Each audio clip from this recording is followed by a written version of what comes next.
kabajamoo hordoftoota jiruutuu fi baga nagayaanii dhuftanii seeliin maal akka ta'ee fi itti seensa yookiin introduction to seelii kaawoliin ilaallu ta'eera.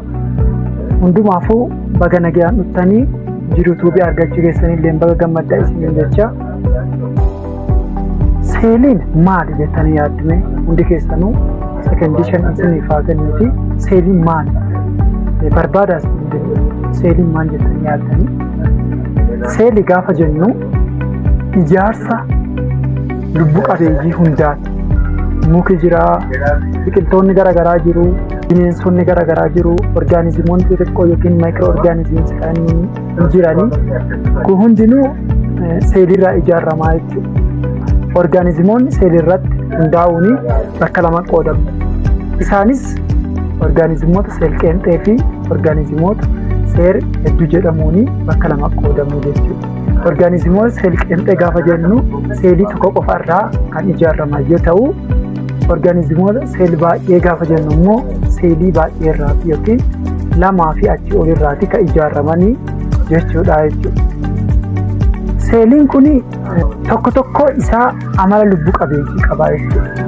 Kana jechuun fakkeenyaaf amaloota lubbu qabeeyyii gaafa ol ilaalle hundi isaaniituu qilleensa fudhatanii usaansa gaggeessanii soorata barbaadan akkuma namni midhaan nyaatu seelii tokko tokko isaa nyaata isa barbaachisaa jechuudha. Akkuma namni qilleensa fudhatu seeliillee qilleensa barbaachisaa jechuudha.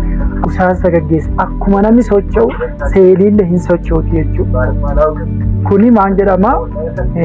Amala seelii hojjetama isaa irratti hundaa'uun bakka lama qoodama. Isaanis pirookaariyootik seelii fi yuukaariyootik seelii jedhamuun bakka lamatti qoodamu. Gaafa pirookaariyootik jedhuu fi yuukaariyootik jedhu jechi piroo jedhu jecha dura jedhu bakka bu'a. Waan tokkoon dura jechuudha. Before ingiliffaan kan jennu kana. Iyyuu gaafa jennu immoo dhugaa jechuudha. Ka dhugaa fakkeenyaaf kaariyootik jechuun niwukilasii jechuun niwukilasii dhugaa gaafa jedhu yuukaariyootik niwukilasii dhugaa isa qabu jechuudha. Gaafa pirookaariyootik jennu immoo niwukilasii dhugaa kanaan duraati jechuudha. Ifaamooti niwukilasii kanaa dhugaa kanaan duraa jechuudha. Kanaafuu niwukilasii sirrii hin qabu jechuudha. Niwukilasii sirrii hin qabu jechuun jeenetik maateriyaaliin isaa yookiin odeeffannoon seelii kan istoordi ta'eeru niwukilasii keessaa adoon ta'een saayitoopilaazimii keessatti kan argamu jechuudha. Itti fufiinsaanii caasaalee seelii kan walii ilaallu ta'a.